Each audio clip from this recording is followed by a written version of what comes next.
राजसमंद के मुद्दे पर आम आदमी पार्टी ने शिकायत दर्ज कराई है। जल्द से जल्द एमसीडी चुनाव कराने की मांग कही गई है। परिसीमन समिति को आप नेताओं ने सुझाव दिया है। आपने परिसीमन को लेकर भी सवाल उठाए। वार्ड को बराबर जनसंख्या के मुताबिक बांटा जाए, ये बात कही गई है चुनाव आयोग से। और जल्द से जल्द एमसीडी चुनाव कराने की बात कही गई है, यह मांग लिखी गई है। आम आदमी पार्टी की तरफ से शिकायत दर्ज कराई गई चुनाव आयोग में।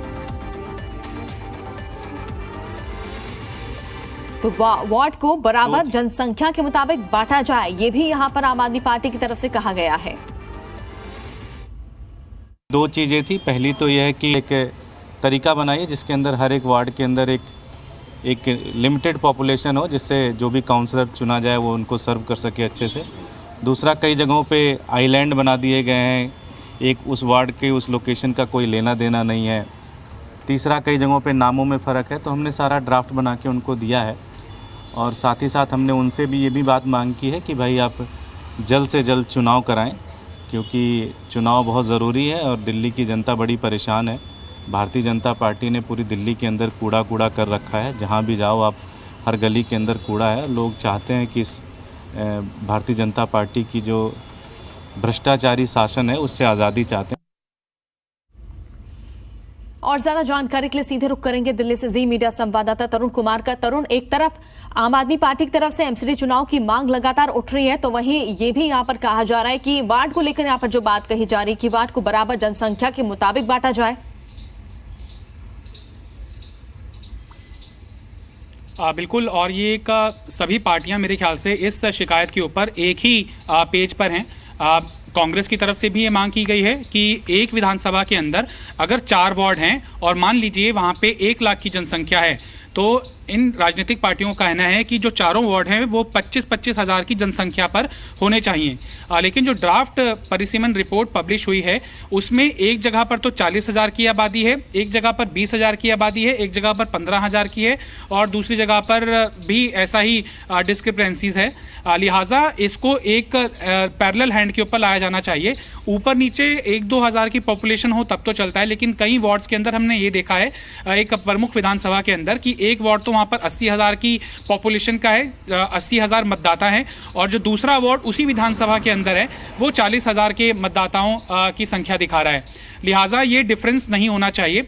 और इस बात को इंगित किया है दुर्गेश पाठक ने कि अगर कोई एक काउंसलर 80 हज़ार की पॉपुलेशन पर जीत के आता है और एक काउंसलर अगर 20 हज़ार की पॉपुलेशन पर जीत कर आता है तो उसको जो एमसीडी फंड देगी वो बराबर होगी। ऐसे में जो उसका खर्च है वो 80 हज़ार की पॉपुलेशन पर न्याय संगत नहीं होगा, 20 हज़ार की पॉपुलेशन वाले वार्ड के ऊपर ज़्यादा खर्च हो जाएगा। लिहाजा इसको दुरुस्त किया जाना चाहिए। दूसरा, ये उन्होंने आपत्ति दर्ज कराई है अपनी कि आइसोलेशन के अंदर कई वार्ड्स हैं, आइलैंड बना दिए हैं कि मान लीजिए एक प्रमुख वार्ड एक पर्टिकुलर बाउंड्री के ऊपर है, लेकिन उस वार्ड का एक हिस्सा बहुत आइसोलेटेड है, उन जगहों पर ट्रैवल डिस्टेंस बहुत ज़्यादा है। लिहाजा या तो उसको सबसे नज़दीकी अपने स्थान के वार्ड के साथ जोड़ा जाना चाहिए या फिर उसको एक सेपरेट वार्ड डिक्लेयर करना चाहिए। तीसरा, उनका एक महत्वपूर्ण पहलू था कि जो वार्ड्स के नाम हैं उनके अंदर भी तर्कसंगत जो ड्राफ्ट है वो नहीं दिया गया है। लिहाजा उसके अंदर भी तब्दीली की जानी चाहिए। कमोबेश ये तीनों मोटे मोटे पॉइंट्स हैं जिसके ऊपर आम आदमी पार्टी ने अपनी शिकायत दर्ज कराई है, या फिर ये कहें कि अपने सुझाव दिए हैं कि एक फाइनल ड्राफ्ट निकालते हुए डिलिमिटेशन कमेटी को इन चीज़ों का ध्यान रखना चाहिए। साथ ही साथ आम आदमी पार्टी के नेताओं ने, जिसकी अगुवाई, इस डेलीगेशन की अगुवाई दुर्गेश पाठक ने की थी, जो कि आम आदमी पार्टी के एमसीडी के प्रभारी हैं, उनका कहना था कि चुनाव जल्द से जल्द कराए जाने चाहिए ताकि जो एक बना हुआ है आम आदमी अगर सिविक एबिलिटी से संबंधित कोई प्रॉब्लम होती है तो चूंकि सभी काउंसलर उनके इलाके के डिफंक्ट हो गए हैं और अगर वो उनके पास जाते भी हैं तो वो कहते हैं कि मैं एक्स काउंसलर हो गया हूँ, तो जो एक लोकल नुमाइंदा चाहिए होता है उससे दिल्ली की जनता को ज़्यादा वक्त तक महरूम ना रखा जाए। लिहाजा चुनाव दिल्ली के अंदर जल्द से जल्द कराए जाने चाहिए। कांग्रेस का जो ऑब्जेक्शन था वो दलित वर्ग को लेकर, और ये भी उनका एलिगेशन था, सलमान खुर्शीद ने इसके ऊपर एक इलेबोरेट प्रेस कॉन्फ्रेंस की थी कि मुस्लिम आबादी के अंदर कहीं ना कहीं बाउंड्रीज को क्रिएट किया गया है और उसके अंदर एक स्प्लिट पैदा हुआ है, जिससे कि जो उनकी नुमाइंदगी करता हुआ कोई भी पार्षद जीतता है वो एक स्प्लिट पॉपुलेशन को रिप्रेजेंट करेगा, जबकि उनकी जो पॉपुलेशन है वो एक जगह पर रखनी चाहिए और उसके हिसाब से वार्ड का बाउंड्रीज इस तरह से होनी चाहिए कि जो उनकी पॉपुलेशन है वो कटे नहीं किसी भी जगह पर। दलित को लेकर भी, वोट बैंक को लेकर भी कांग्रेस पार्टी ने इसी तरह की आपत्तियां चुनाव आयोग में दर्ज की हैं।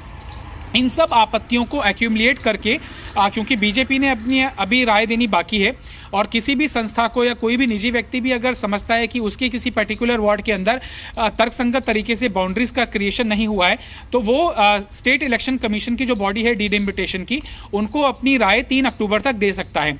3 अक्टूबर के बाद ये सारे जो राय मशवरे आएंगे, डिलिमिटेशन कमेटी वापस से बैठेगी और जो तर्कसंगत सुझाव लगेगा उन्हें एकोमोडेट किया जाएगा फाइनल ड्राफ्ट नोटिफिकेशन से पहले, और उसको एलजी के जरिए गृह मंत्रालय के पास भेजा जाएगा, और गृह मंत्रालय जब उसको हरी झंडी दिखा देगा तो एलजी के माध्यम से स्टेट इलेक्शन की मशीनरी को ये इशारा कर दिया जाएगा कि चुनाव दिल्ली के अंदर डिक्लेयर किए जा सकते हैं।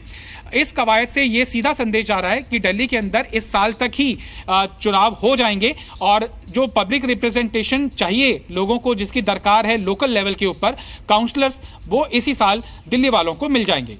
चलिए, बहुत बहुत शुक्रिया तरुण तमाम जानकारी पहुंचाने के लिए। तो आज शिकायत दर्ज कराई गई है आम आदमी पार्टी की तरफ से, और एमसीडी चुनाव को लेकर मांग की गई है कि जल्द से जल्द चुनाव कराया जाए। बढ़ते